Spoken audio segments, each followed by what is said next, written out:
कोणताही दिवाणी दावा जेव्हा दाखल होतो, तेव्हा त्याचा अंतिम निकाल हा मुख्यतः त्या दाव्यात सादर केलेले साक्षी पुरावे आणि गुणवत्ता याच्याच आधारावर देण्यात येतो. मात्र गंमत अशी असते, की एखादा दावा दाखल केल्यापासून त्याचा निकाल लागेपर्यंत बराच मोठा कालावधी असतो.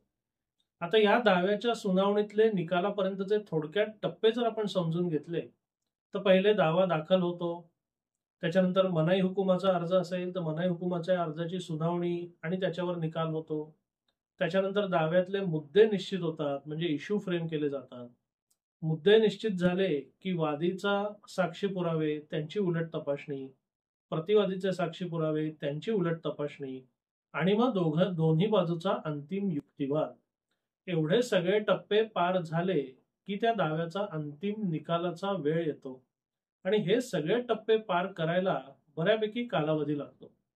आणि होतं काय की एखादा दावा दाखल केल्यापासून त्याच्या निकालापर्यंत त्या दाव्यासंदर्भात किंवा त्या दाव्यामध्ये जो वाद आहे त्याच्या संदर्भात काही नवीन कागदपत्र, काही नवीन माहिती किंवा काही नवीन पुरावे मिळू शकतात.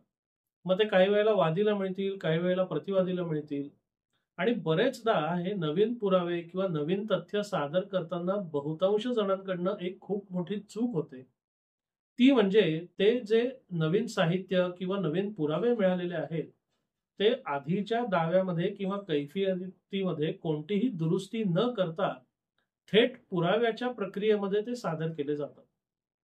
समजा समोरच्या विरोधकांनी त्याला आक्षेप नाही जरी घेतला, तरी जेव्हा अंतिम निकालाची वेळ येते, तेव्हा तुमचं वादकथन म्हणजे प्लीडिंग म्हणजे दावा आणि कैफियत आणि त्यांनी निश्चित केलेली जी एक सीमारेषा आहे, त्याच्यामधल्या पुराव्यांचीच दखल न्यायालयाला घेता येते.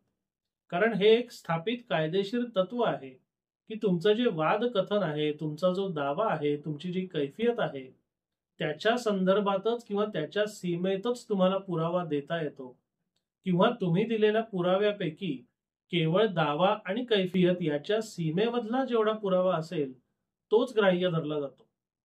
बरेचदा आता असंही असतं, की वकील जर हुशार असेल, चाणाक्ष असेल, तर जेव्हा त्याच्या लक्षात येतं, की विरोधी पक्ष त्यांच्या दावा किंवा कैफियतीची सीमा ओलांडून साक्षीदार किंवा पुरावा सादर करत आहे, तर ते त्याच वेळेला आक्षेप घेतात आणि तो पुरावा दाखल होऊनच देत नाही. पण काही वेळेला हुशारीने मुद्दाम तो पुरावा दाखल करून दिला जातो, जेणेकरून अगदी शेवटी दावा दुरुस्ती करायची म्हटली किंवा कैफियत दुरुस्ती करायची म्हटली, तरी त्याला परवानगी मिळण्याची शक्यता कमी-कमी होत जाते. म्हणून समोरचा आपल्याला आक्षेप घेतो किंवा नाही घेतो याच्यावर आपल्याला फार विसंबून राहता येत नाही. तुम्ही वादी असाल किंवा प्रतिवादी असाल, तुम्हाला तो दावा जिंकायच्या दृष्टीने जे काही कायदेशीर चौकट आहे, ज्या काही कायदेशीर आपल्याकडे स्थापित तत्व आहेत, त्या सगळ्याचं पालन करणं हे बंधनकारक आहे. तुम्ही तुमचा दावा चालवताना, साक्षी पुरावे देताना आपण कुठलं स्थापित कायदेशीर तत्व उल्लंघत नाहीये ना, किंवा आपला दावा आणि कैफियत याची सीमा ओलांडत नाहीये ना, याचं भान कायम ठेवलं पाहिजे.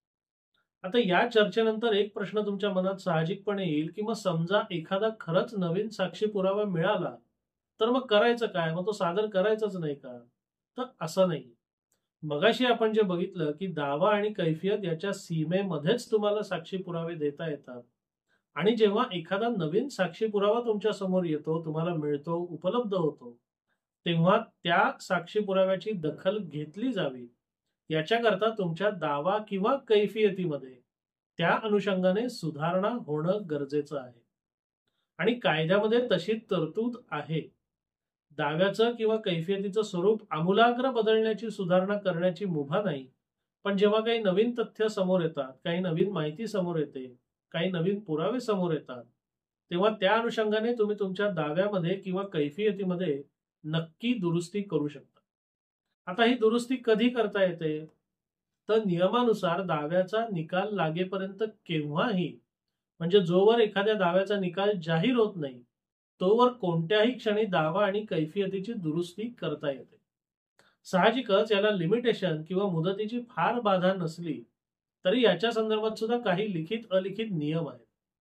ते नियम असे की जो दुरुस्त दावा किंवा जी दुरुस्ती तुम्ही दाव्यामध्ये किंवा कैफियतीमध्ये करून मागताय, ती दुरुस्ती तुम्हाला आधी जमणार नव्हती हे आपल्याला सिद्ध करता आलं पाहिजे.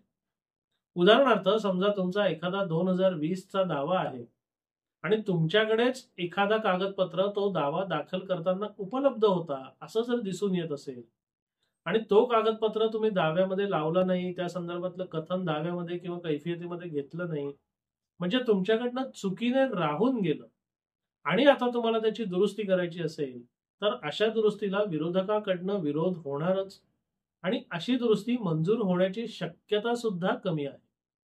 म्हणजेच जेव्हा दावा किंवा कैफियत दाखल केली, तेव्हा ज्या गोष्टी तुम्हाला माहितीच नव्हत्या, जी माहिती किंवा जी कागदपत्र तुमच्याकडे उपलब्धच नव्हती, जी तुमच्यापर्यंत नंतर आली, त्यामुळे तुम्हाला त्यावेळेच्या दाव्यामध्ये किंवा कैफियतीमध्ये ते नमूद करता आलं नाही, हे सिद्ध करणं अत्यंत महत्वाचं आहे.